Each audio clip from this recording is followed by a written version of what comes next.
8 बजे की पहली ब्रेकिंग न्यूज अमरनाथ यात्रा से जुड़ी हुई। शुक्रवार को हुए हादसे के बाद आज से अमरनाथ यात्रा फिर से शुरू हो गई है।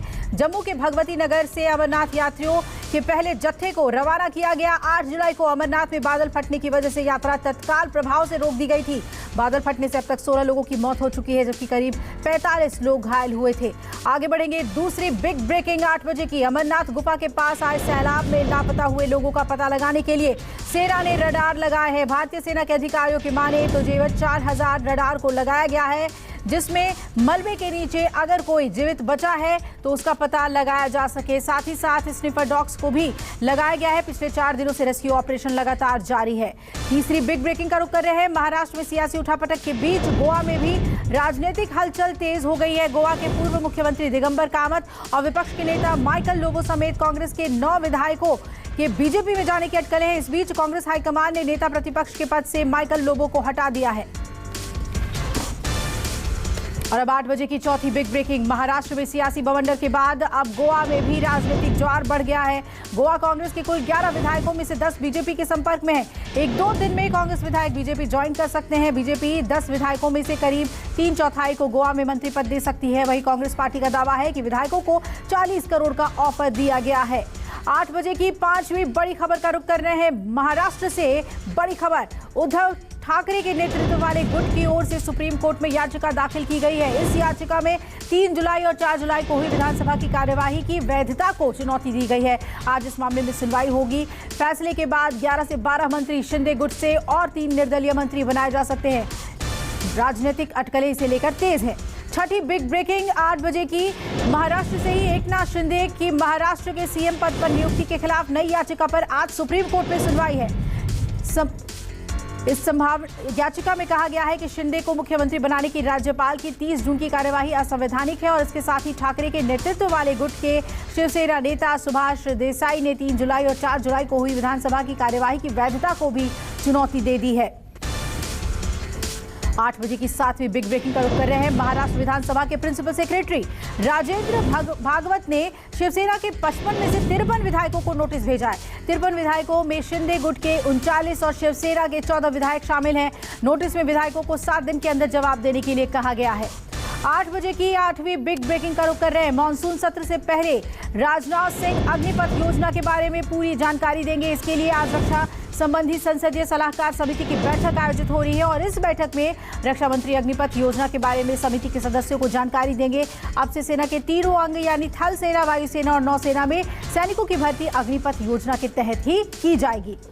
8 बजे की 9वीं बड़ी खबर का रुख कर रहे हैं। एनडीए की राष्ट्रपति पद की उम्मीदवार द्रौपदी मुर्मू आज उत्तराखंड दौरे पर रहेंगी, जहां वो सांसदों और विधायकों से व्यक्तिगत मुलाकात करेंगी और चुनाव में उनके समर्थन की अपील करेंगी। मुर्मू के उत्तराखंड दौरे के चलते बीजेपी ने अपने सभी सांसदों और विधायकों को देहरादून पहुंचने के लिए कहा है।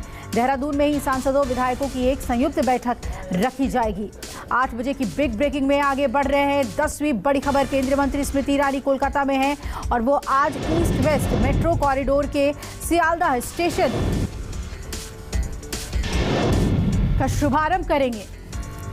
शाम 5 बजे कार्यक्रम में सीएम और टीएमसी के सांसदों को भी बुलाया गया है। 14 जुलाई से यात्रियों के लिए सेवा शुरू होगी। इससे कोलकाता के यात्रियों को जाम से बड़ी राहत मिलेगी। 8 बजे की 11वीं बड़ी खबर के लिए आगे बढ़ रहे हैं। सियालदह मेट्रो स्टेशन के उद्घाटन समारोह में पश्चिम बंगाल की सीएम ममता बनर्जी को न्योता नहीं दिया गया है। इसे लेकर टीएमसी और बीजेपी के बीच बवाल मच गया है। टीएमसी का दावा है कि उद्घाटन कार्यक्रम के लिए न्योता नहीं आया। बीजेपी ने पलटवार करते हुए कहा कि उनके किसी भी विधायक सांसद को प्रशासनिक बैठकों समेत राज्य सरकार के किसी कार्यक्रम में न्योता नहीं मिलता।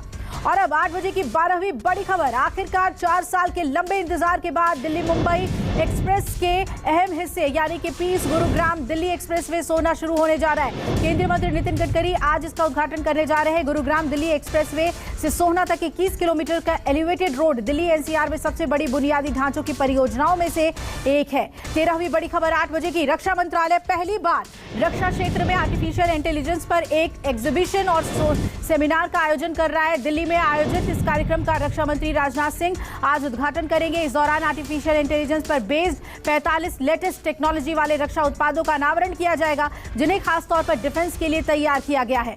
आगे बढ़ रहे हैं। 8 बजे की 14वीं बड़ी खबर आ रही है।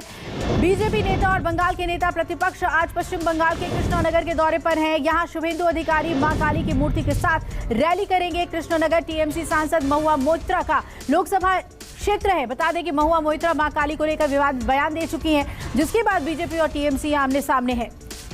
15वीं बड़ी खबर 8 बजे की। विपक्ष के राष्ट्रपति पद के उम्मीदवार यशवंत सिन्हा आज जयपुर पहुंचेंगे और कांग्रेस पार्टी और समर्थित निर्दलीय विधायकों के साथ एक बैठक करेंगे।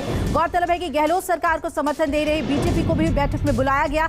आदिवासी बेल्ट के ये विधायक बैठक में आते हैं या नहीं, इस पर संशय बना हुआ है। 8 बजे की 16वीं बड़ी खबर। पीएम नरेंद्र मोदी 12 जुलाई को बिहार के एक दिवसीय दौरे पर रहेंगे। पीएम बिहार विधानसभा भवन के शताब्दी वर्ष समारोह के समापन समारोह में शामिल होंगे। पीएम पटना दौरे के दौरान इतिहास भी कायम करेंगे। अभी तक कोई भी प्रधानमंत्री बिहार विधानसभा में नहीं आया है। पीएम कार्यक्रम में शताब्दी स्मृति स्तंभ का भी लोकार्पण करेंगे। 8 बजे की 17वीं बड़ी खबर आ रही है। अबू सलेम की याचिका पर आज सुप्रीम कोर्ट का फैसला आएगा। दरअसल सलेम की याचिका में आजीवन कारावास को इस आधार पर चुनौती दी गई है कि साल 2002 में प्रत्यर्पण के समय भारत की ओर से पुर्तगाल को दिए गए आश्वासन के मुताबिक उसे दी गई सजा 25 साल से ज्यादा नहीं हो सकती। गौरतलब है कि 1993 के मुंबई बम धमाकों में सलेम दोषी है।